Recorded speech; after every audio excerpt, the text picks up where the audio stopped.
Hi, good afternoon, everyone. We're just waiting for Wei Chen. She'll be joining us shortly. Just make yourselves comfortable, and we'll be starting around 2. Okay.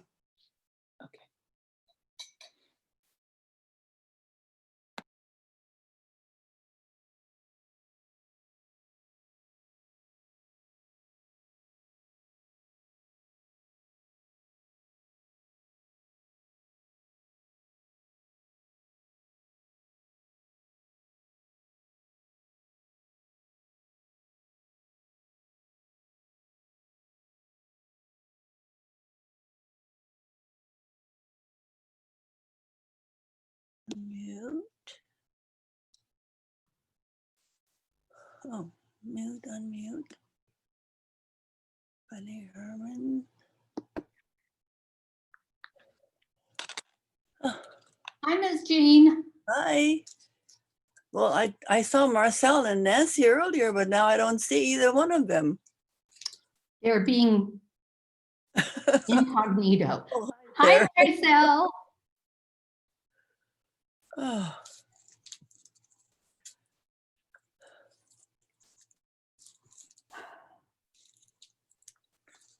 Oh dear.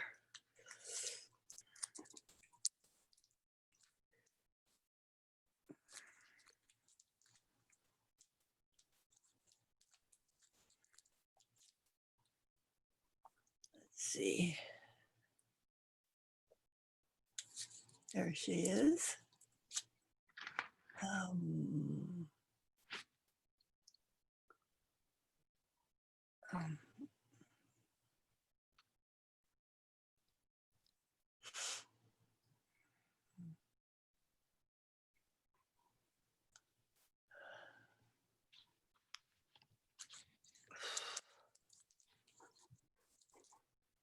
Yeah, I'll switch over.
Okay, it is now 2 o'clock, and I want to be mindful of everybody's time. So let's get started. Hello, everyone. Can you believe it's mid-November already? I hope you are all doing well, and welcome to all of you, and nice to see all of you again here today, back again for round two. So without further ado, I will turn this right over to Wei Chen, who can get us moving along. I will stop sharing. So if you need to, you can share your screen. Hello, everybody. Thank you for being here. Okay, so from last week, I learned one thing. I have an extremely competent group and I should talk less. So for today, actually, I thought about several things. It's like, how can I make it most productive for people with your wisdom, with how you have contributed to your community, and with what you want to learn. So actually, so today, it's more like, tell me what I can best do. What are your questions? And let's start from there. So let's think about, so the focus today is interpersonal conflict or stress. We can focus on during COVID time or during usual time. So with that thought, could you tell me one thing or any question you have?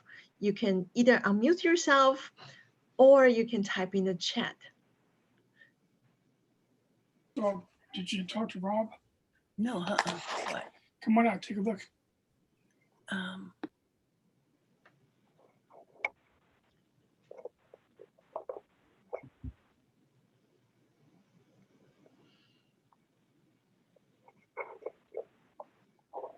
Well, for me, I don't know if Joyce was going to start, but for me, I've got my adult son living at home, and sometimes he's going back to college, and he's doing all of his classes online. So sometimes he gets really moody, and it's like playing 20 questions. What's going on with you? His girlfriend is up in the Sierras, sheltering with her family. And so it's hard for me to know, should I just leave him alone? Should I try and change his mood? Because he tends to be kind of introverted as far as his feelings are concerned. So I sometimes I don't know how to handle him.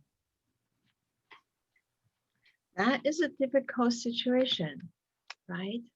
Okay, thank you for starting, Penny. Other people?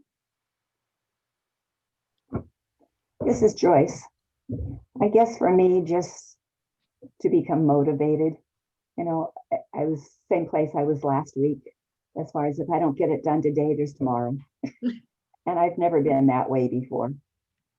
One thing I did do that you suggested last week about keeping a journal about making phone calls and reaching out to people. And that's been, I'm glad that I did that.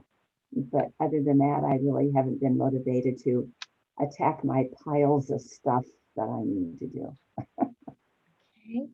So thank you, Joyce, for sharing that. So you did the log and help a little bit.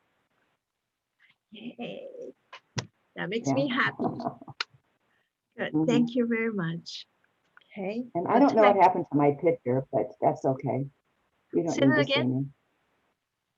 I don't know what happened to my picture. It's okay. That's okay. Thank you. I shouldn't have combed my hair then, huh? Okay. So other people? So we are asking the questions that, you know, I want to tailor today for your needs and your question. So think about interpersonal situation. What is the one question or one thing you would like to know?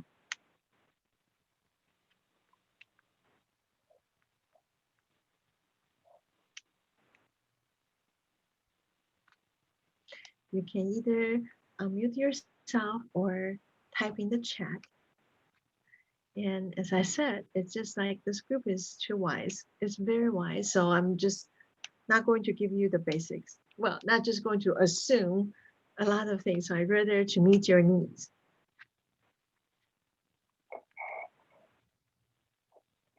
Yes, Nancy, please.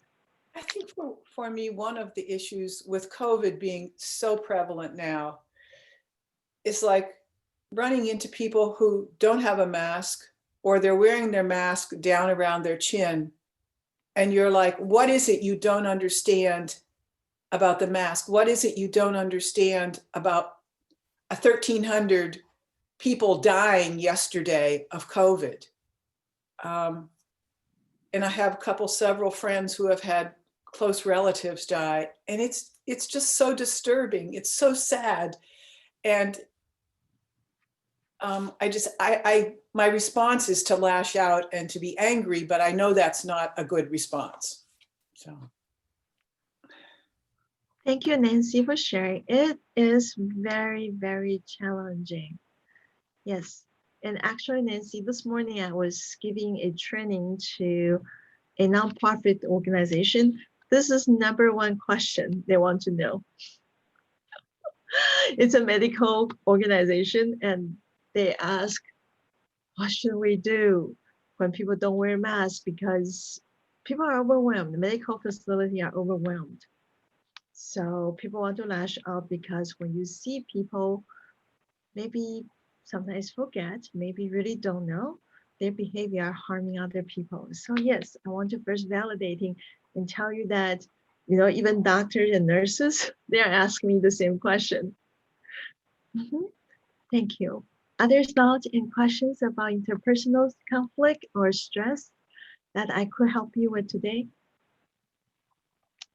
It's okay, let's continue thinking, but let's start with one by one, okay? And I'm going to talk about in general. Okay, so in the situation you have a family member, let's think about that.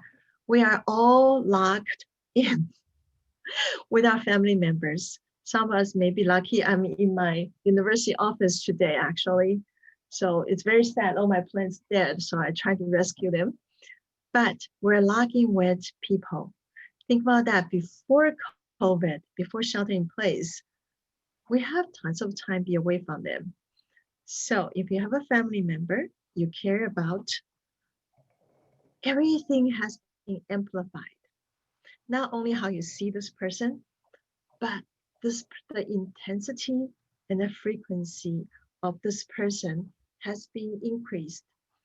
So Penny's question was that, you know, it's a very common question. What do I do if somebody I care at home, may it be younger, may it be different ages, if they got moody?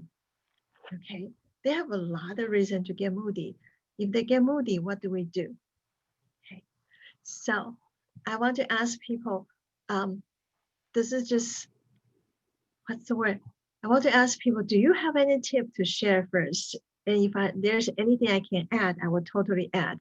What do you think?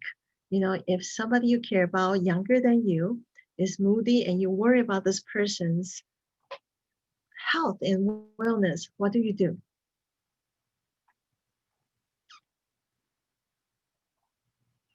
You want to yell it in, I know that. Let's get that one over.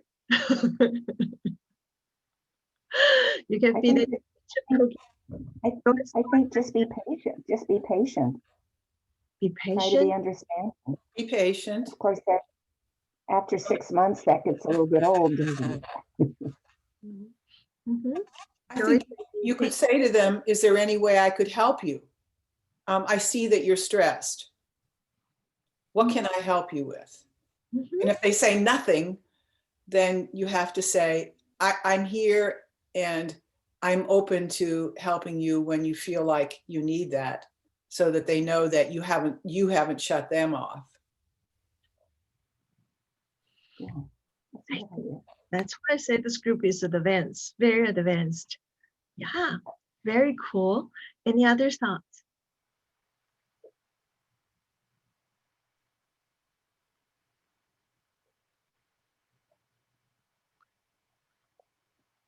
So several things I want to add. First of all, I think I'm going to nag. Okay, so it's a month, shelter in place, 8 F-King month. So, and we don't have we don't have patience anymore. Actually, we are exhausted and tired. So yes, if we can have patience and we can ask, totally good. So several principles. This is apply for everybody. Okay. So if a person is really moody, first of all, please don't take it personally. Okay. We know that most of the time when we are feeling something, we already feel frustrated that we feel this way. So if we see our loved ones being impacted by us, we might feel frustrated. We might feel, oh my God, I'm so useless. I cannot even. So first of all, don't take anything personally. That's the first thing. Second thing is that, it is during this time, it is totally okay to be really transparent. You describe your observation like Nancy and Joyce said, you describe that. It seems like you're frustrated. It seems like there's a lot of things going on. Okay. I wonder, this is the part, Penny, you did beautifully. You just need to verbalize it. Maybe you already have done it. Okay. You can say, I wonder, should I check in with you or should I leave you alone? So you verbalize your thought process so the person know exactly what you're thinking. And that way the person have an option. And if the person say, leave me alone, you say, okay, thank you for communicating with me. Do you want me to check in with you maybe a little bit later? Or do you mind if I check in with you a little bit later? Or do you want to talk later? If the person say, yeah, you can do that, but remember to do that. And if the person say, no, not at all. And one thing you can do, especially in this situation, Penny is your son and younger and lonely and far away from significant other. One of the things is that you can do the mom thing. Like if he's moody, you communicate with him.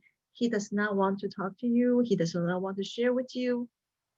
And you can do a post-it. You can have a cookie. Sorry, I'm a big fan of cookie. You can even just something say that I see your effort, something say that I'm here for you. So verbal in action. So at this time, even tell people, no matter how old you are, if the person you love wants stuffed animal, get the stuffed animal, because people miss hug, miss that physical touch a lot. If you don't have an animal, get a stuffed animal. And I joke about, the good thing about stuffed animals is you don't have to clean their poops. So, okay. So the question we're talking about is that if somebody you care is moody, and should you check in, what should you do? The answer is that, you never know the answer. And so the best thing to do is ask that person, should I check in with you or should I leave you alone, and follow through. And that way it's actually very empowering because you give the person an option. Okay. And second tip when we talk about this is that do not take anything personally. And nobody likes to be out of control. They already feel ashamed that they're moody. Okay. So, the second question we have is, oh my God, how do we get motivated? So, okay, people, here's a question for everybody. If I can ask you to type or answer, if I can give you like a jar, like it's called willpower, and you drink it, you will have willpower. What will you use this willpower for? This willpower will only last for an hour. What will you use this elixir willpower juice for? You can type or you can answer.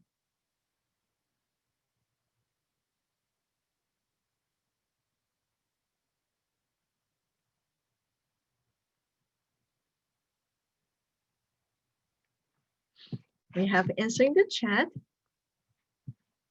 Is Marcella saying good to everybody? That's right.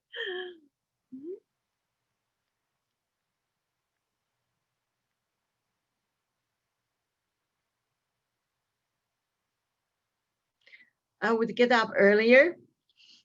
Okay. Anybody else?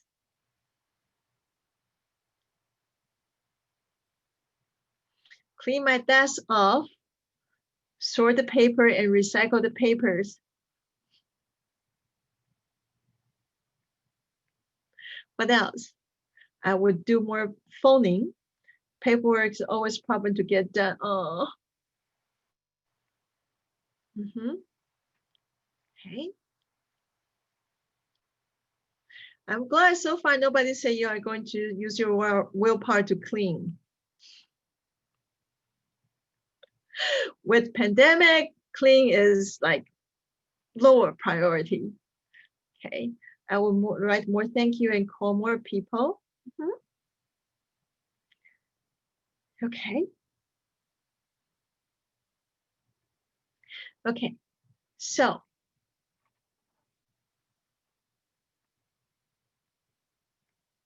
let's continue thinking. Okay. So how would you feel after you do these things? Like you got a boost of willpower, you get out early, for example. Okay. After you get out early, how would you feel? Better, tired, exhausted, or feel you're more responsible or happy?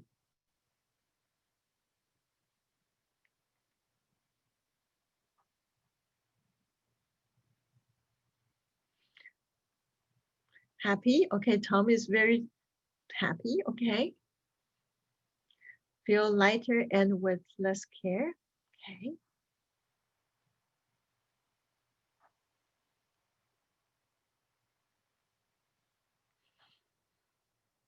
Okay. So that's really positive. Some people, you know, when they do more, they may feel lighter, but they also still continue feeling that sense of there's more. It's like I usually joke about, you know, the piles on our table always grow overnight. It's like the moment we don't pay attention to them, they're like the grass in your yard. The moment we don't pay attention to them, they grow, just like dishes on this in the sink. Okay, so okay, but I feel good for a while, but then with the whole day looming, I start waste time. How to get over that? Okay, so here are several things, background information I want us to think about. First of all, willpower is a limited jar. The American cultural belief that if you have willpower, you can do everything. Where there's a will, there's a way. Science basically say no. That is misleading. What does that mean? Is that we have most willpower when we are well rested, when we have energy, when we don't feel the burden already. So willpower is something really limited pot. And once you use it, it takes days to replenish. Okay. And that's the first part. So when people say, if only I have willpower, I was like, nope, that's not going to happen. Willpower is a limited pot. You can always practice to increase, but you have to practice to increase and preserve it. So that's one of the joke I said, never make any decision after sunset because you're not making a good decision. So back to motivation. So motivation is similar. People say that I need to have motivation to do things. Actually, motivation is also a rare commodity. Motivation comes from a well-rested body. Here's my analogy. If you're already emotionally drained, you will have the heart, desire, and logic say, I need to care about this person. But you will not have motivation because you're exhausted.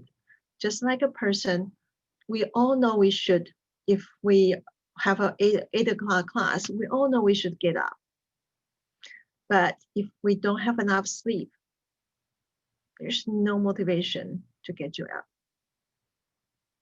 So should, could, would in our head are not motivation. And so what do we do then during this time?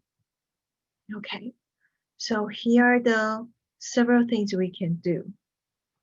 Okay, you have to set structure. What does structure mean?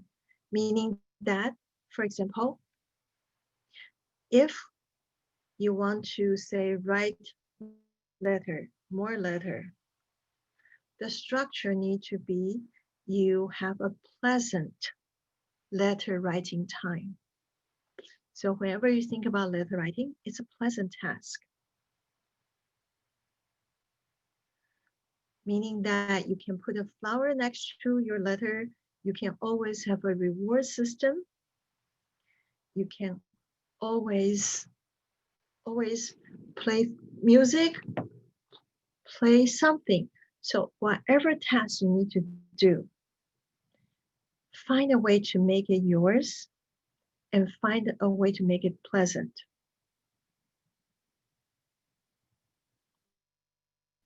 For example, okay, I usually wake up at 5 o'clock in the morning, and every morning when I talk to my college students, they're like, how do you do that? I was like, I still curse every morning. When I wake up at 5, I still curse. It's so cold.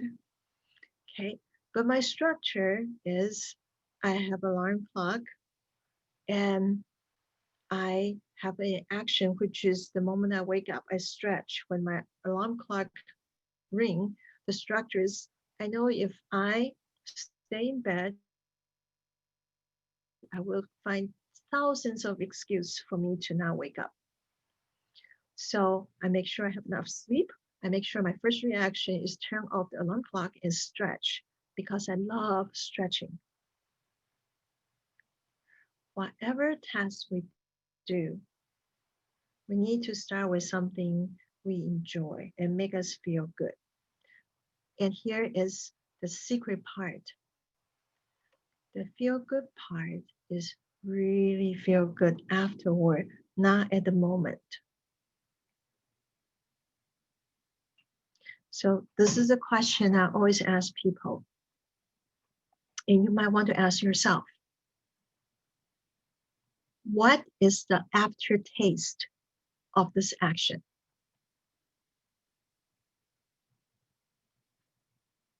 Yes, watching a movie, rerun, or a new movie, you feel okay. But if you sit down, take a deep breath and ask myself, what's the aftertaste after this? Usually, we will say, feel less motivated, feel bad. So you are going to continue asking you this question, not in a blaming way, but in a way that's, I need to get to know myself. Okay, watch Netflix movies, sit there. Yeah, when I watch it, I don't have to think about a lot of things, but the aftertaste is my joint hurts, my butt hurts, and I feel bad. So always ask the aftertaste question. And remember, do not do it in a blaming way. Do it in a, I wonder why way. Okay, do it in a, get to know myself way. Okay, so with that, there is another step to help you to build a structure.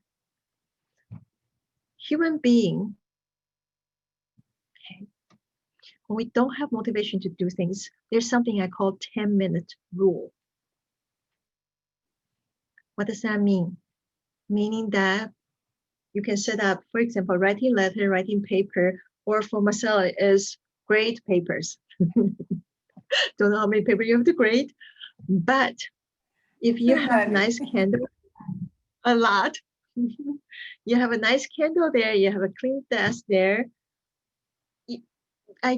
If I joke about, this is not actual joke, have a box. If your table is full of things that you need to organize, you're not going to feel good about it. So have a box, swipe everything onto that box. You need to organize it anyway. So when you do it, you have a clean desk. So imagine this. I'm going to explain 10 minutes rule. So you have pleasant desk, you have pleasant music, you are like, this thing aftertaste is going to be good. Okay. And your willpower is like, your motivation, like, nope, that's okay. We kick in 10 minutes rule. You sit your butt there, or you play the video, like exercise video. You hit play and you set a timer. You set a 10-minute timer. You sit there and you tell yourself, I'm going to sit here for 10 minutes and try to do it. If after 10 minutes, I want to continue, I will continue. If after 10 minutes, I still really hate it, I'm going to try something else and try 10 minutes. So this is a psychological trick, because the moment we do that, our body, when we go into that task without pressure, and that feeling of unproductive kick in, most people stay more than 10 minutes. Okay, and then here is another rule, 90-minute rule. What? So many rules. Yep, that's the structure psychologist will want to tell you. Just I want to remind you, if you want coffee, you have 15 minutes to drink your last cup of coffee for the day. Because any coffee you drink after 2:30, 2:45, it's going to impact your sleep. Okay, so what's 90 minutes rule? You have to get up and take a break. The longest it can go is 90 minutes. Here's why. Okay, I don't know if you have animals, dog and cats. You know, dog, after every so often, they maybe sleep, they will wake up, move around, and find another spot to sleep. Human beings, our sleep cycle is actually similar to that, about 90 minutes to 2 hours. It's just how our hormone, our chemistry goes. So no human being can be highly functional. There may be rare. Most human beings, we cannot be highly functional after 90 minutes. So think about that. A lot of times when we push ourselves to do things, when we really cannot concentrate, we leave a really bad taste on the things we do. So of course we don't want to do it. So usually say you try. Every 60 minutes, you get up and you can water your plants. If you have plants, you can drink some water. You can try to stretch a little bit, but we cannot sit in a place, just do one task for a long time, because our creativity goes down, our concentration goes down. So final rule, okay? So we have this preparation to help us build structure. Final rule is that you have to have fun. Huh? Okay, I'm going to have a very short story. And many years ago, a student, he is a non-traditional student, so his age was older than average range of college student. So he came to me because he was so depressed, so stressed, he had no motivation to do anything. And he said, I studied so hard. So I asked him about his schedule. He studied from the moment he wake up, because he need to catch up, he want to do his best. and no break at all. Break is learn another thing. So I look at his schedule and I say to him, okay, so can you trust me? If you try this for 2 weeks and you have to follow my instruction, we will see something different. And what I told him is that he need to schedule play for 2 hours a day. And he looked at me like, Dr. you're crazy. I said, no. I said, because the moment you wake up, you're loaded with guilt, when you are feeling behind, what you will play after everything's done, you will have no motivation to do anything. So I say you need to remember what is it to have pure fun, to have no guilt, to be happy, to sit. And so when you have that, you will have more motivation back to study. So what you need to do, writing letter, cleaning, organizing paper, it has been with you for a long time. And we have associated with these tasks as I'm not motivated, I am not organized, I'm delaying. Can we try to associate that with, I know I can do it when I feel not tired, when I feel I'm good about myself. And I will do 10 minutes rule, 90 minutes rule. I will have fun. I will have good rewards. And if I cannot find a way to work it, I will find another way. So motivation, a lot of people in our society, like I said, those people who may come in late, I say the saying, where there's a will, there's a way, is very non-scientific based. Okay, I will say where there's a plan and good nutrition and good support, you can do more. And that there's a really bad example. When a lot of people, when they see me for therapy, they say, I have no willpower to control my diet. I always eat junk. I want to be thinner. I want to be healthier. I want to exercise. And I usually look at them and say, do you remember how many times Oprah Winfrey struggled with weight loss? And she has the team, the money, the resources to do that. If it's so easy, it's only willpower.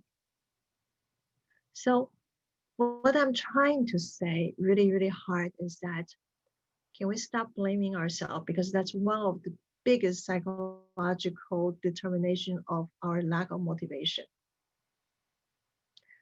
I'm doing my best. Okay, if you can see my office, okay, totally laugh with me. My office is supposed to be super green.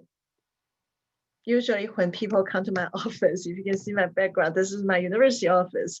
It's supposed to look like a jungle. But in the past 8 months, there was too many things for me to motivate myself to come to my office to water my plant. And I'm sitting here, I feel sad, but I'm not blaming myself, because the moment I start blaming myself, I will feel more guilt and I will feel I'm not efficient, okay? And I will lose my motivation even more. So I look at this plant, I walk in, I apologize to the plant, and I already write down what I need to do step by step, because I need to let my emotion, I already honor my emotion, okay? And I'm going to do step by step. So the final thing about motivating yourself, this thing everybody know, so try this, okay? We are not at my home, so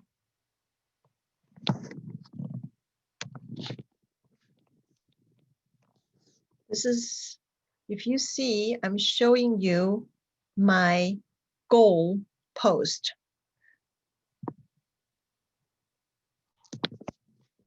So at my home, if you see my office, there is a goal post. Basically, I have posted, I have a board, and I wrote down what my focus is for that day. So that way I have no escape from my focus. If your focus is writing 10 letters a day, write down on your post-it in a very loving, caring tone. Sit down for 10 minutes, write 10 thank you note, or you can cut it in half, write 5 thank you notes, because 5 is still more than 0. Okay, so having a post-it reminds you, the reminder can even be move in any way. So when we feel, back to the aftertaste question, if we are doing something and we ask ourselves, how's the aftertaste? The taste is bad and you really don't have motivation to do anything else, then I have one suggestion for you. Stretch and move. Physically leave where you were at the moment. You can be bored. You can be panicked, like, I don't know what to do. It's totally okay. Boredom is where human creativity happens. So, but human beings are we are friend, our behavior, our behaviors are framed by our environment. So if you always sit in a chair watching television, if you notice this pattern, then whenever you notice that, get up. Okay. So how to put everything together? I will give you an example. So I work with somebody who is in the high-tech world, and for a cisgender female minority, it's really, really hard for her to work in the high-tech field. And she told me, Dr. Lee, I have no motivation. When I got home, I know I need to exercise. I need to clean my house. I know I need to call my family. But all I do when I got home, I put down my key and I turn on my TV and I tell myself I will just watch 30 minutes television and I will get up and cook and exercise. It's always turned out I watch the television for the rest of the night and I fall asleep and I feel bad. And the second day, I will swear to myself I'm going to do differently. So this is what I asked her to do. So we analyze her behaviors. Okay, I asked her not to blame herself, but be curious. I asked her to think about the power of suggestion and structure. And so after everything, I said, how about that? The minute you got home, please turn on music instead of TV. Tiny change. You turn on the music, you can do that. Just turn on the music. And the moment you turn on music, you will shake your butt for like a couple minutes. And you will keep standing. And let's see what happened. So this tiny change, okay, helped her to not sit on the television. And she was bored. She was bored. And because I say to her, you cannot go to the couch. You cannot turn on the television. So she went out with her yard and she feel motivated. And then she started reading something. And since I told her you cannot do it more than 90 minutes, when the 90 minutes happened, she wanted to do more, but I said, you can't. You have to have fun. So she was so bored, she went to sleep. And that changed her motivation. So instead of thinking about, I can't change, she started thinking about what can I do to make sure tiny things lead me to feel better about myself, lead me to do something different. So that's everything together, put together to how to motivate ourselves. And everything says that we cannot wait motivation to come. We can't. Motivation will come after we do something fun, after we do something productive. So I have very serious facial expressions here. So what are we thinking?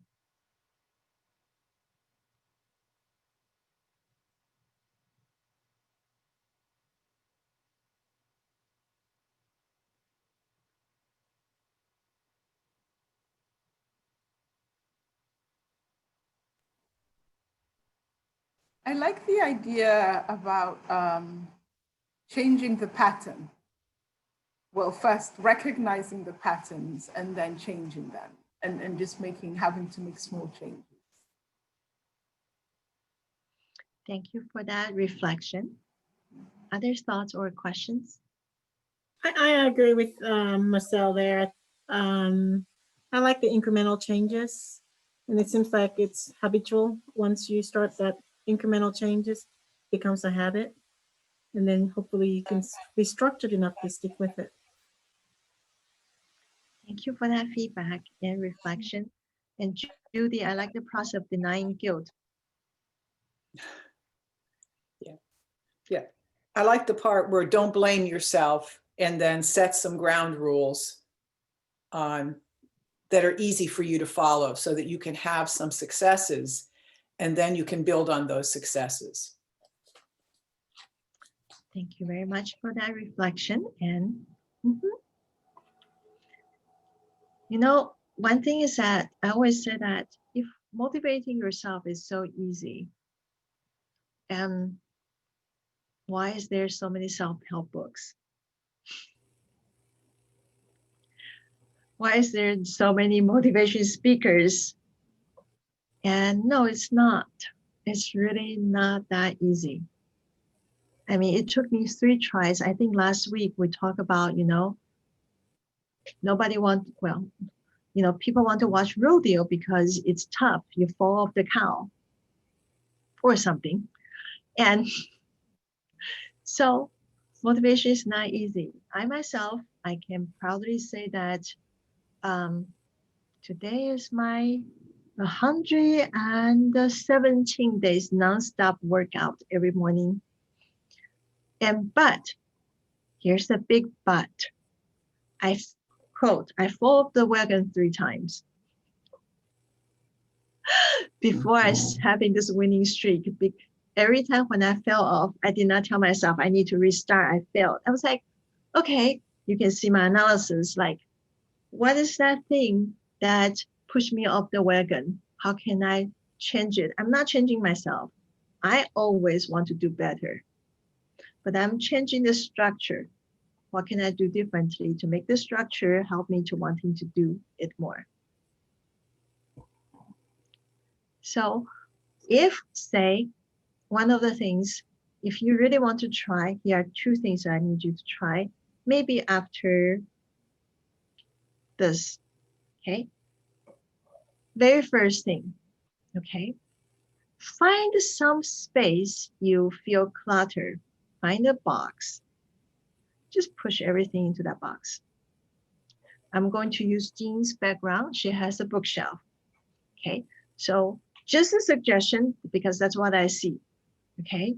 So one thing you can do is get a box, okay? You don't need to have motivation. Get a box, put books from one shelf all into that box. And look at an empty shelf and see how you feel. And if you like it, you can put everything back the way it is, or you can pick and choose. And after that, don't do anything else. Just enjoy it. For anybody, that's one thing to do. Second thing you can do is that when you feel negative feelings, no matter it's moody, it's sadness, it's frustration, one thing I really want everybody to do, and I practice that myself, is that please move something. Move your arm, move your head. Please just move. Moving is basically helping human beings several things. One is that you help yourself centered. It's like, because you move, you have to move your body. You know where you are. And if you move around, you change your scenery and your brain actually start working again. Television does not count.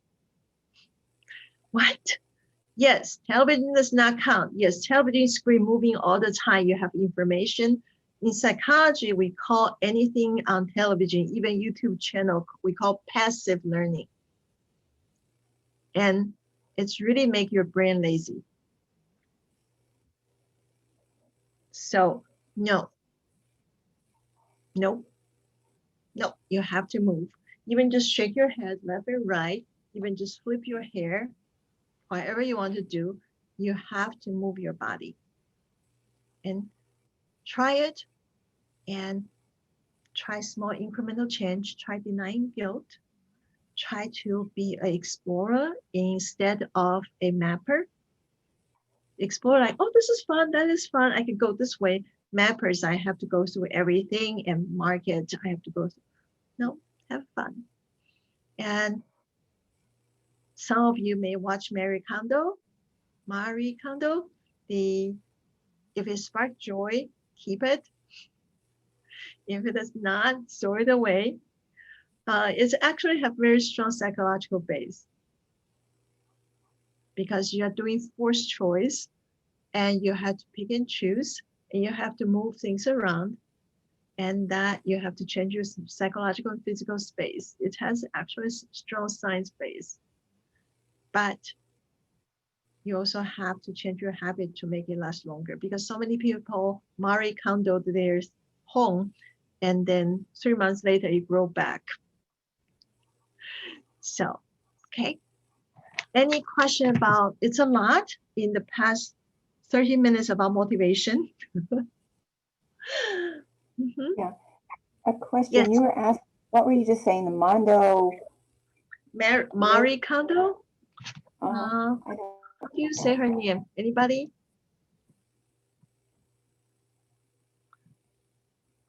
Yes, Marie Kondo. So is that a It's a person book on or a method? how to reorganize your all the things in your house. If it doesn't give you any joy, toss it out. But I've forgotten the name of the title of the book. I have a question. Yes, Septina? Is that how I Yes. said? Oh my God, I love it. So how do you prioritize and stay motivated when everything is a priority? I love that question. I'm going to take a deep breath, because I have a soapbox, but I'm going to control the soapbox.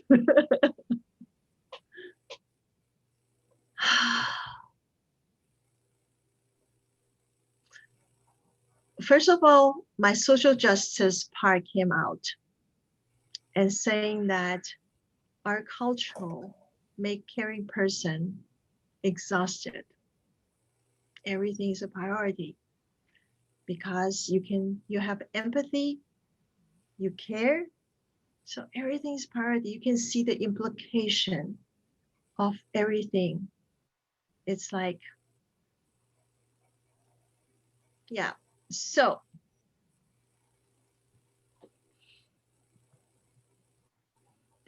I'm taking a deep breath because I'm swallowing my soapbox.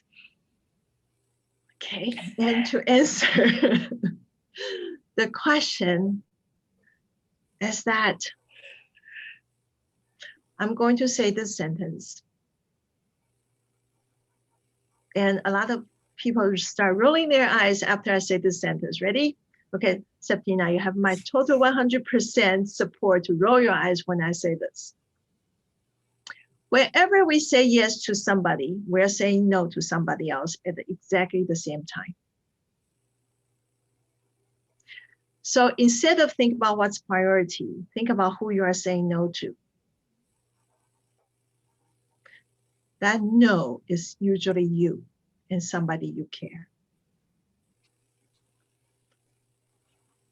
I had a student say, a dagger in my heart. I say, yep, I need to deliver that dagger in your heart.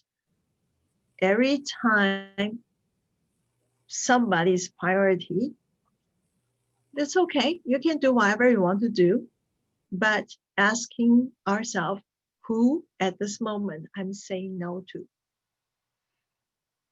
And what if you are saying no to yourself, then here's the second dagger I'm sending to your heart.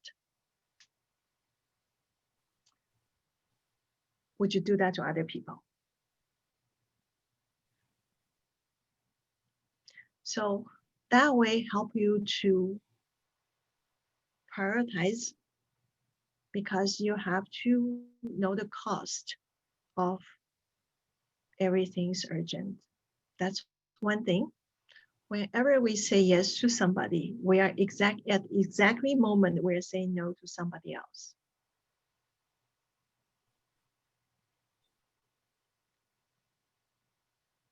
Oh, you should see my mom's face when I say that. She's like, but your brother, Mom, if you go clean his house, that means I came back to Taiwan and you spend time cleaning his house can be dirty. And I only come back to Taiwan every few years. So if you say yes to his house, you're saying no to me. Pick and choose, Mom.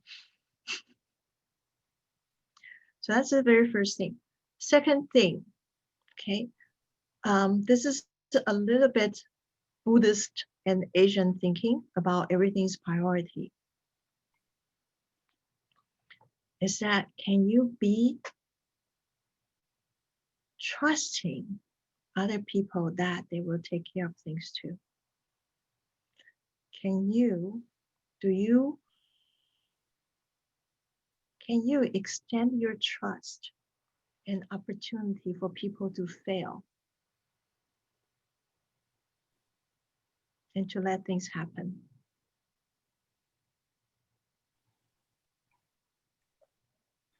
Because, you know,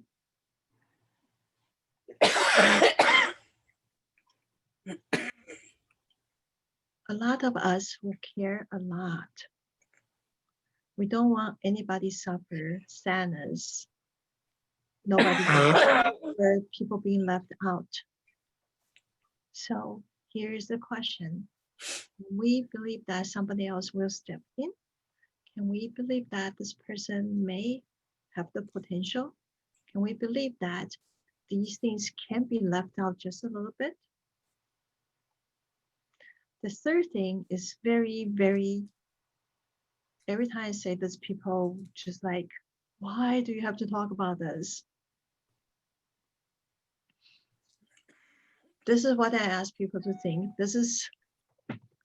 It's almost fun because I do that a lot in my meetings, in my department meetings. Okay, so this is what I want us to practice now. Okay, imagine we're sitting here, but there's a meteor just fly over our head.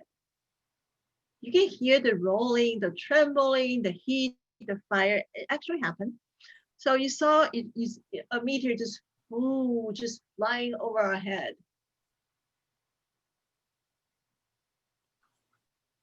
It really happened to some country, I think a couple of years ago. So you have 10 minutes to live. You know, meteor just fly by. You have 10 minutes to live. What are you going to use this 10 minutes for?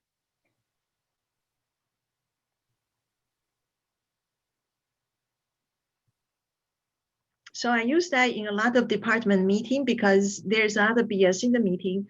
So whenever I got mad, whenever I think I want to take on one more thing, I imagine a meteor just flew by and I have 10 minutes to live. And I have to pick and choose because at the end of the day, that's how we know what we want to carry through our memory. And last week I talked about one thing I want to remind everybody is that if you can give, do not sacrifice. We can pick and choose when we sacrifice, we give. Give meaning that after giving, we feel happy, we feel replenished. Sacrifice meaning we push ourselves one more time and we feel exhausted, guilt, and we feel disappointed at other people. So practice giving, don't practice sacrificing. We can choose to sacrifice when we want to, but we practice giving. So when you are giving, actually increase our interpersonal relationship because you are not mad at people. Okay. For example, just say an example. If I give, if say we go out, if Nancy and I go out, and I only have $10 in my pocket, but Nancy's hungry, and I have two choices. Okay, this is just kidding, but I'm just using Nancy. So sacrifice would be I buy Nancy a $20 lunch because, you know, I really love her. I really want her to have the best lunch. So after this $20 lunch, I have negative $10. And what will happen then? Okay. I may grow anticipation. If Nancy does not like the meal, I will be really mad. Oh my God, I sacrificed my last $20. I sacrificed my last $10 and I get on debt and you don't like that meal? Or I would anticipate Nancy to remember Wei Chen sacrificed her last $10 to buy her lunch. No, I could just buy us 2 French bread, $5, and we can share.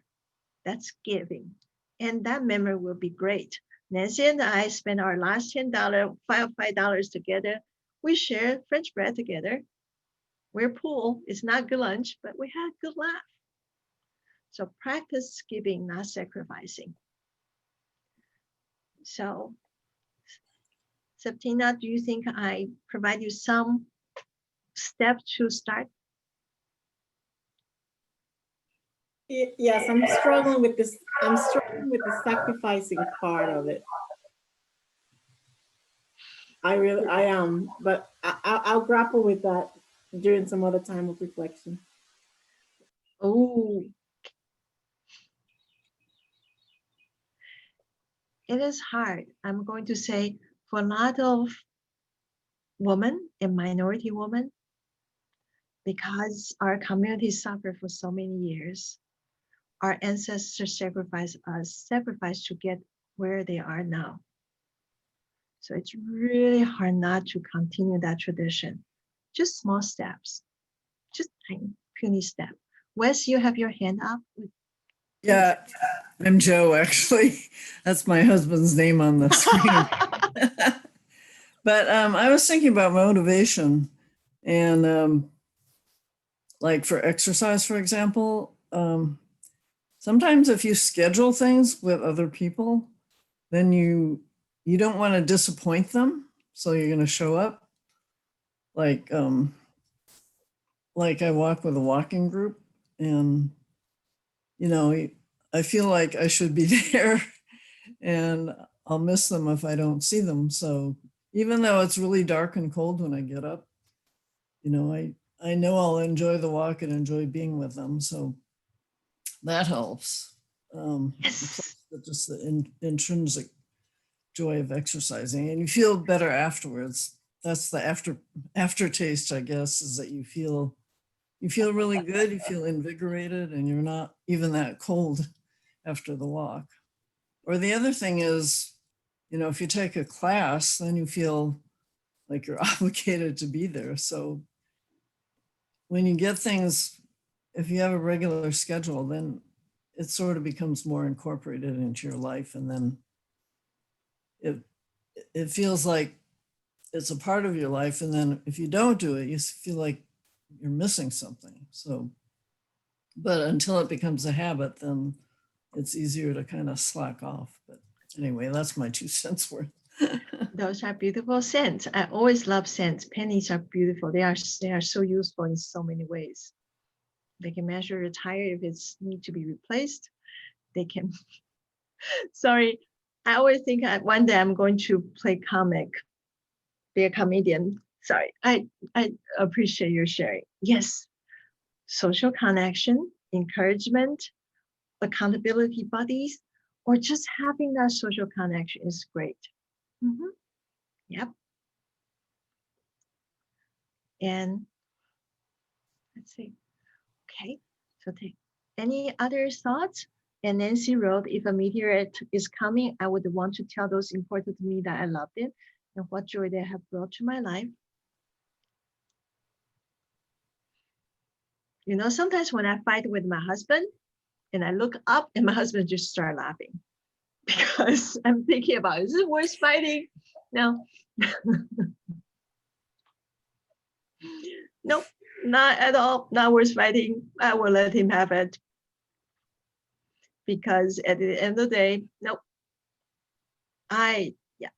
Okay, so the next question is that, okay, so Nancy's question, how do we deal with that? You know, people don't wear mask. Okay, I was thinking about Karen and sorry.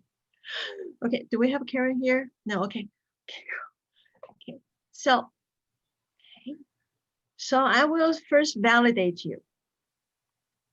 And like I told Nancy and people who were here a little bit earlier, is that this morning I was giving a training to medical providers, and they have the same question. During their downtime, they see people just wear masks like this way. It's like, why would you? And on my Facebook, I don't know if you see a German poster. They have a very funny post, like if you wear mask this way, it's like when you wear underwear, but you let your ding dong out. So if you don't wear underwear, let your ding dong out, you need to wear mask with your nose in. But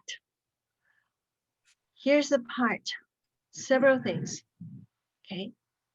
This is a long answer, but I will give you a contextual information. I came from a country, I grew up in Taiwan. It is social norm that you take care of each other. It is social norm that you wear masks whenever you are sick. Ever since I was a kid. So there is one country in the world right next to China has 220 days no transmission of COVID. That's Taiwan. My mom brag about that every single King Day. She's there. She's like, you know, we can eat. You know, we have concert. You know, we just celebrate our National Independence Day with like 200,000 people. So why I mention this, it's when people do things, when people do stupid things, it's usually cultural. It's not a person. So sometimes when we see a person not wearing a mask, American culture, the mainstream culture is that you're responsible for what you do. So of course we got so pissed off, so mad. I do too. Like, what are you thinking? Are you trying to kill me? But when we zoom out, we know it's the failure of our own culture. We don't have universal health care. We don't have, Marcella is in public health. I cannot imagine her frustration every day. We don't have public health concept. We don't have the system to deliver information effectively.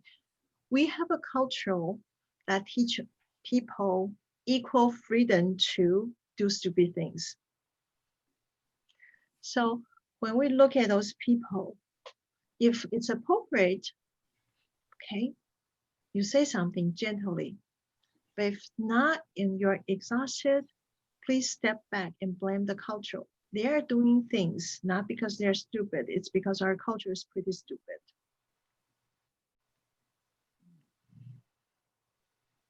One, I will take another angle. This is also impact people too. Okay, so many years ago, well, my friend, she's an Asian American, she's a psychologist. She was angry at her mom. She was like, I cannot talk to my mom. My mom is a racist. She discriminated Black people. I cannot believe my mom is this way.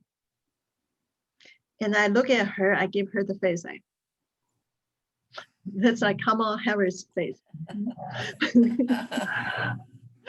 So I said, is it your mom or because your mom was taught to be racist?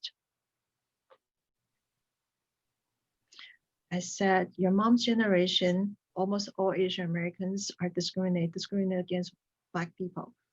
So you want to blame your mom or blame the culture that teach your mom to be racist? You can blame both, but just blaming your mom is taking responsibility off our system. So this is the process I go through. My husband always laughs at me. So when we go to Rancho San Antonio, to let out my aggression, I always say to the people who wear masks, hey, thank you for wearing the mask. For people who don't wear masks, it's like, if people don't wear masks and with my strong, tall husband, white husband next to me, sometimes I say, hey, where's your mask? But what I really want to say is that I see the differences. When COVID happened, Taiwan's government have the president, they appoint a public health person, actually public health person, and every day demonstrate how to wear a mask, demonstrate how to wash hands, every day in different languages.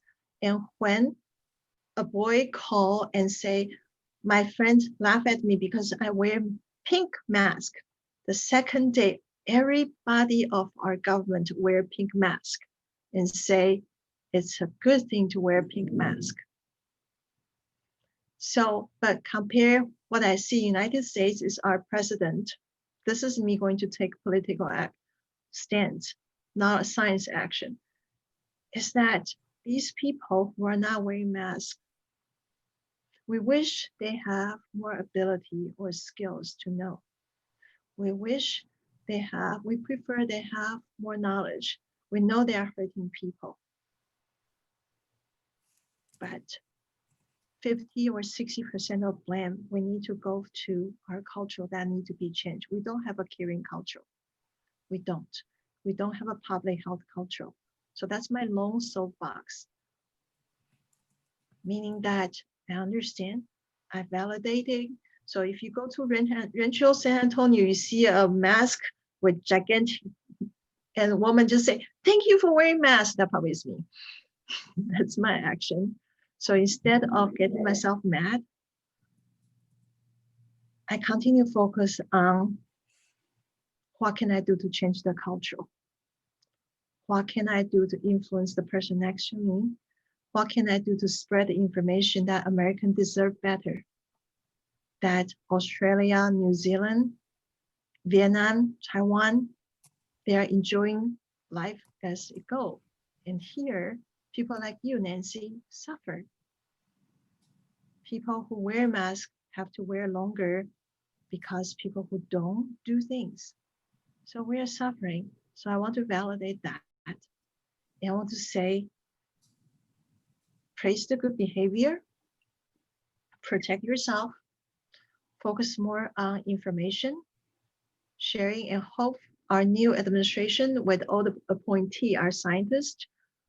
Hopefully something will change, and hopefully United States will come back to that culture of taking care of each other. We are individual, but we still take care of each other. So that's my long answer to that mask question. And also one last thing related to cultural is that I know a lot of people, a lot of my friends, they care and they worry that they have white privilege. And I will tell you this, okay? Most of people of color, I'm not speaking for everybody, I'm speaking from a trainer for cultural thing, is that most of people of color, they understand it's a cultural thing because we learn to adjust, to adapt, to be treated differently.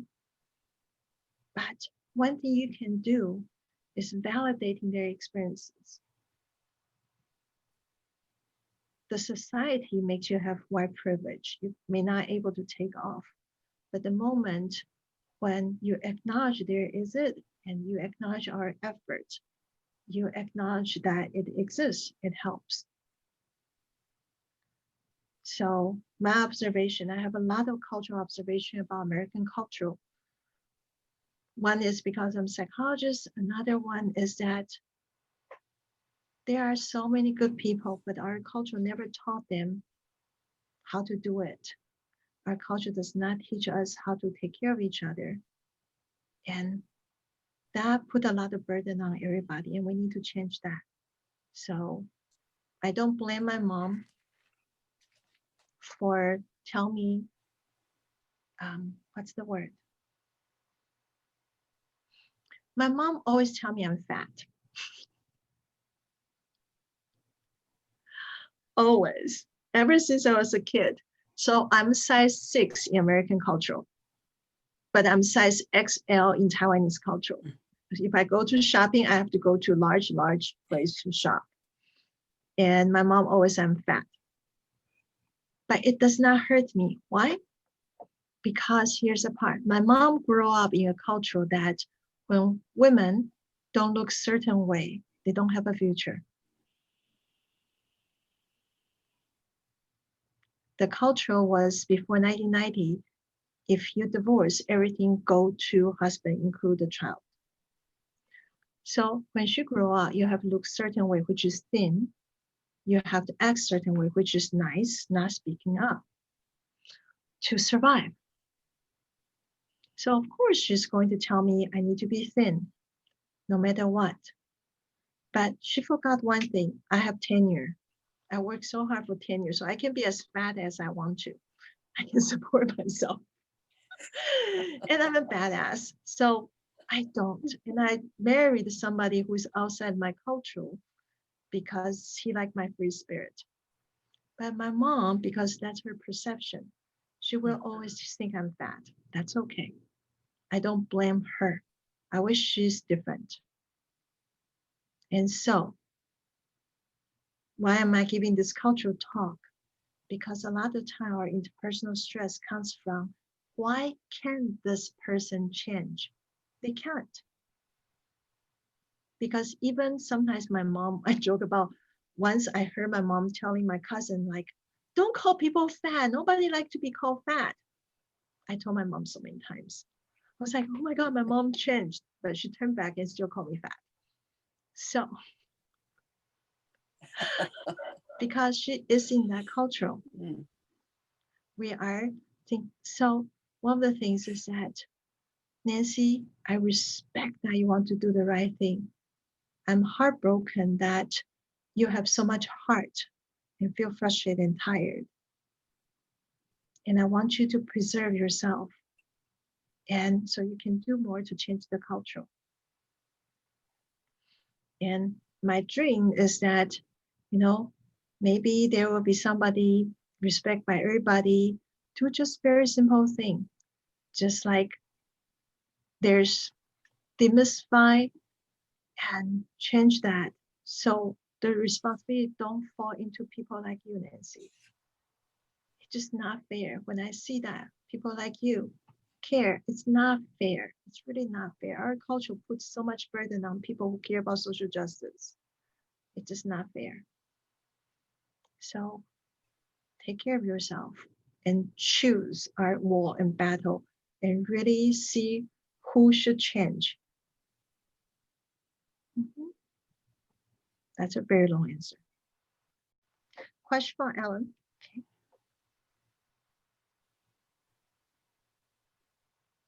Okay, so we have a fun question. How to combat seasonal loss of motivation? The hibernation urge that seems to set in where it's cold and dark early in the morning. I'm going to laugh because please laugh with me about the answer. Actually, evolutionary psychologists think that people who want to hibernate are more evolutionarily smart. So meaning that those who want to hibernate are more evolved.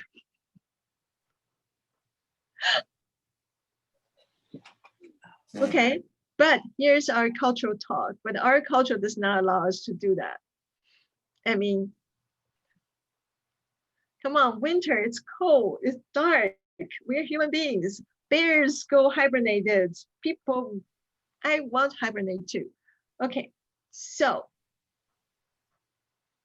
science aside, life kick in. So here are several things to do. If you can, okay, and if you do not have bipolar disorder, remember, be really careful. Okay, because what I'm going to tell you may trigger over response. So get a sunlight lamp, set timer.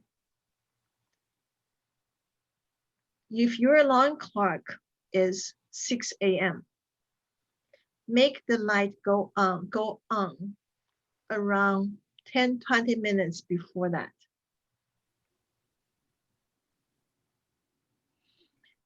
And if you don't want to do that, that's okay. During the day, if you have sunlight lamp, okay, what you need to do is sit in front of it, maybe reading, maybe you're doing dishes, maybe you're cooking. Make sure the lamp is shining on you, and that will help your energy tremendously. Okay, that's the way we bypass the winter thing. So sunlight lamp is not only about getting up, it's more like helping people to, this is sunlight lamp actually trick our body to not hibernate. So those who like plants know that if you want plant to flower, you put different land, you put different lights on there, it's flowering. Human being is that. So during the winter, we want to hibernate. It's cold, it's dark. So you need to change your light setting, okay? You need to also increase your physical activity under sunlight. So that way our hormone basically say, oh, it's still that, it's still not winter, so we need to wake up. So that's one thing. Second thing is that there is something we call seasonal affect disorder. This is me talk like a psychologist. Seasonal affect disorder is actually really normal, meaning that people may be totally not depressed at all, but during the winter, they feel they are unmotivated, they're tired, they're exhausted, they just don't want to do anything. Okay, we are setting aside other factors such as holidays, such as exhaustion, such as end of semester. I heard many professors like myself, we, at the end of the grading day, 3 days, we just sleep. So if everything stay equal and you have seasonal affect disorder, sunlight lamp helps a lot. Actually, that's a prescription in Europe for people with seasonal affect disorder, sunlight lamp about an hour every day. So those who are curious, Costco usually start carrying sunlight lamp about $75 now. Or Amazon has really affordable sunlight lamp. So I'm going to talk about biological differences. Okay, if you know anybody who is people of color, remember that sunlight impacts them even more. Okay, so people like me, my skin tone, oh, it's because the light I have. So my skin tone, I should be really lazy during the winter in California because there's not enough sunlight for me, and my skin pigment filters sunlight. So I need way more sunlight than I need to be. So usually I increase my outdoor activities during the winter to stay alert. So remember that, use sunlight to your advantage. And if you don't have sunlight, use sunlight lamp. Okay. And one last thing is that do explore. This is outside my competency. So the only thing I can say is do explore safely with your doctor about some herbal remedies. In many European cultures, herbal or supplement are science-based to help people to improve their motivation and energy level. Not in the United States yet. Nutritional psychologists are starting to develop in the United States now. But if you can explore different food, the relationship with your energy level, explore different nutrition, and explore different physical activities. So to summarize, it is normal. And if you are being impacted way too much, then sometimes medication for seasonal affect disorder is really helpful. Sunlight lamp is evidence support treatment for most people. I myself, you actually don't see it. I'm actually sitting in front of my lamp.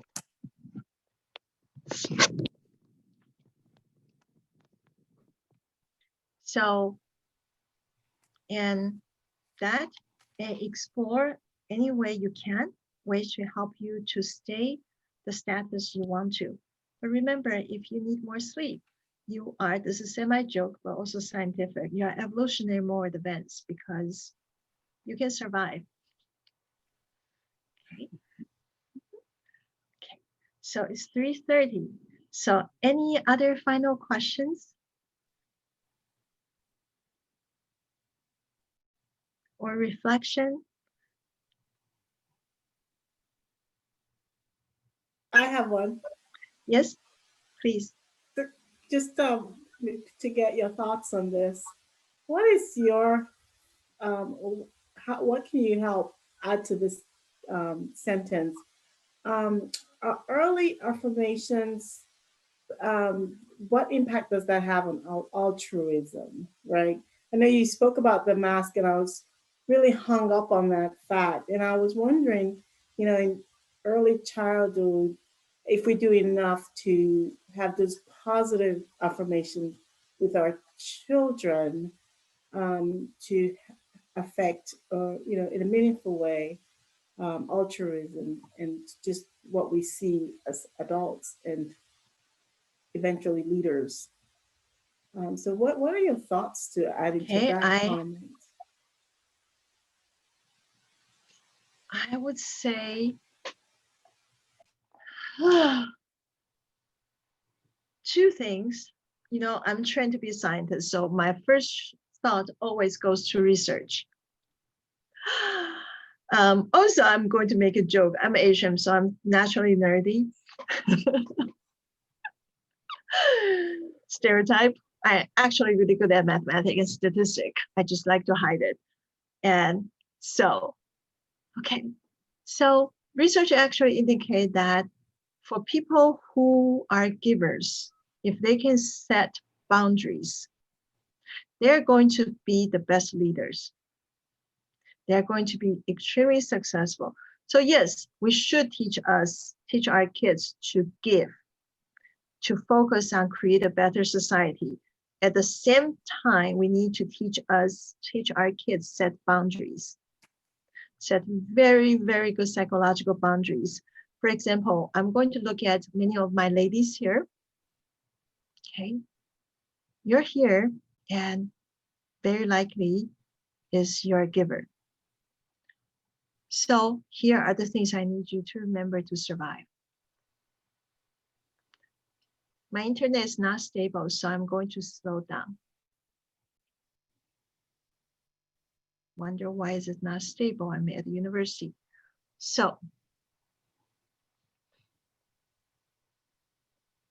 these are 3 rules. Apply tomorrow to see how I feel. You give freely to other givers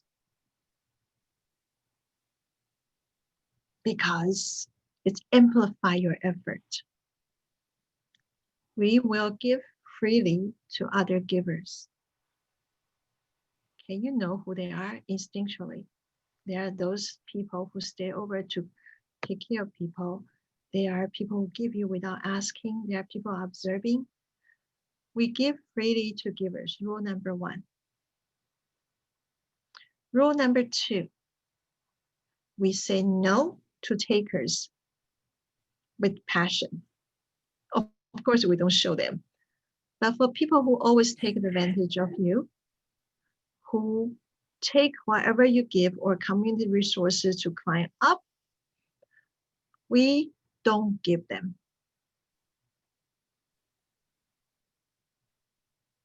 If we really want to give, we always make it fair trade. Okay, you want me to help you with this? So can I ask you to help me with that? Okay.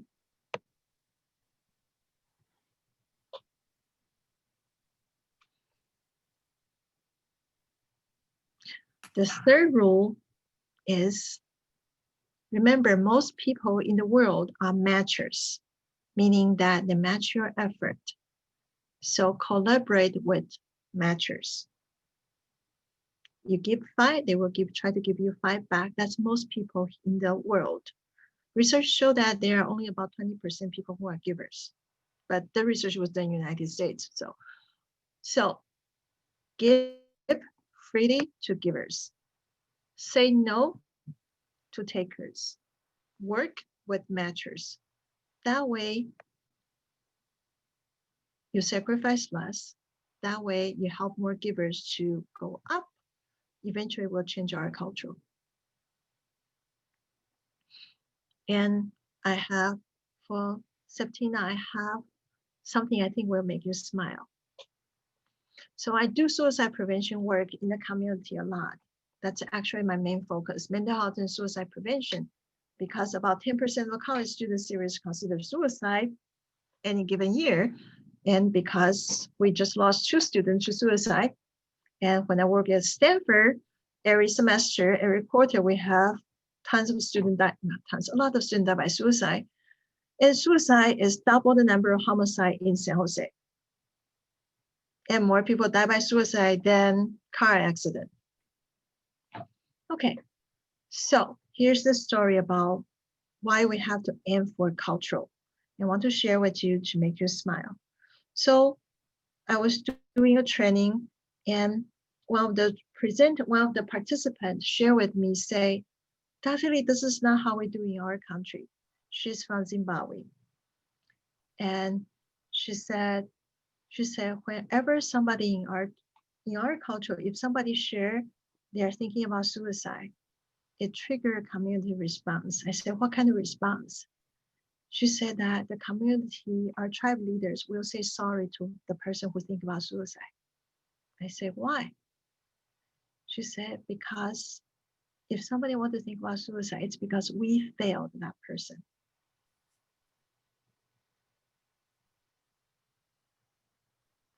Thank you, Septina. I know it will make you smile. And that's my goal, is that you're here because very likely you are givers. I know Marcella is a giver. It's just like, I always shake my head. It's like, why, my lady, why? And I don't want you to be exhausted. I want you to have all the skills to live a full, happy life and have time for your loved one, that includes yourself. And at the same time, give our next generation a better world. And that takes a lot of boundary setting,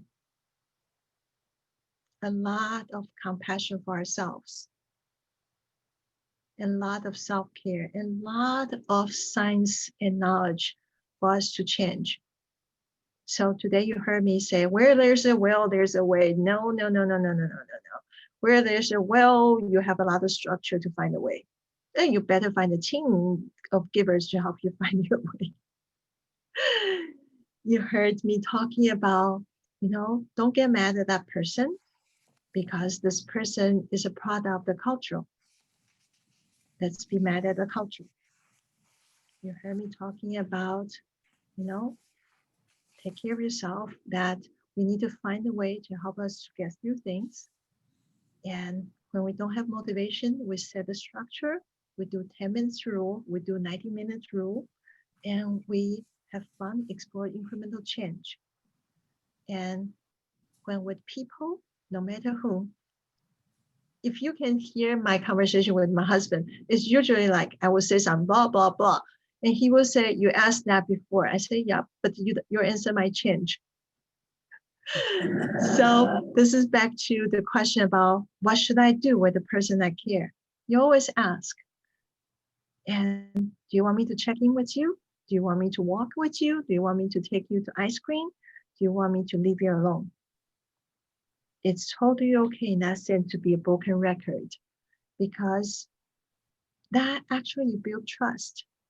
No matter what this person grunting at you, you say, okay, got it. You don't take anything, when we don't take anything personal from people we love, we give them the, I'm going to say a word that's probably not good for church word, but going to say it because I use that quote. I always give my friend bitching quota. I always give my loved one bitching quota. Hey, we all have bad days. So if 90% of the time my best friend there for me, 10% of the time she's a BIC-ish, it's okay. That's her quota. If my son, a teenager son, most of the time is a good person, oh my God, Nancy, that's your animal. That's a kitten. And if my son is always most of the time listen to me and 20% of the time he's a totally obnoxious teenager, that's okay with me. That's his bitching quota. Or you can say it's human quota. So can we give that to ourselves too? So that's help us not taking anything we love personally, because we know that we never want to offend the other person. Most of the time, we just want the other person to know how much we are hurt. Okay, so I'm going to take a deep breath and ask people any final questions before we end today. And thank you for all the smile, for the nodding. That really helps me. That's a sign of giver, people. Because you don't have to show your face, but you try and you nod, you ask questions. That really helps me. So I'm going to turn the baton back to Marcella. So say goodbye to people. There you go. Please take a moment to complete evaluation. And there's a link. Yes, I just put the link in the chat. But thank you, Wei Chen, for this session. This was great. It was really helpful. Part 2 of 2. So this was really wonderful. Thank you for bringing everything that you have brought to us, seriousness mixed with humor, mixed with a healthy dose of reality. So we really appreciate that. And for everyone, thank you so much for coming. I see a few of my East Coasters here, so thank you for coming and for joining us. Many repeat people, some new ones, so thank you. And then just a quick reminder, please, to complete your evaluation so we know how best to serve you and know exactly the kinds of things that you're looking for. So please let us know what else you'd like to see. And then just a quick, oh, wrong one. Just a quick reminder, please. We have an exciting event coming up on December 6th. Chef Alicia Galoo, if you were here at the Wellness Fair back in the fall, she did a cooking demonstration over in the kitchen. Well, now we're in the middle of a pandemic, it's going to be online. So she'll be doing healthy and delicious meals for the holidays on December 6th at 2 p.m. And please email us, seminars@lgumc.org for the link and the ingredients list. And we will keep sending reminders via email, but I just wanted to let you know ahead of time so you can plan for it. Again, Sunday, December 6th at 2 p.m. But just in closing, again, mega thank you to Wei Chen. We appreciate you very much, and we appreciate everything that you brought to us. So thank you again, and have a wonderful afternoon, and enjoy Thanksgiving. Maybe with family far away or close by, we might get to deal with some interpersonal conflicts that maybe some things we might want to share with others. So thank you again very much, and thank you for coming. Bye, everyone. Goodbye.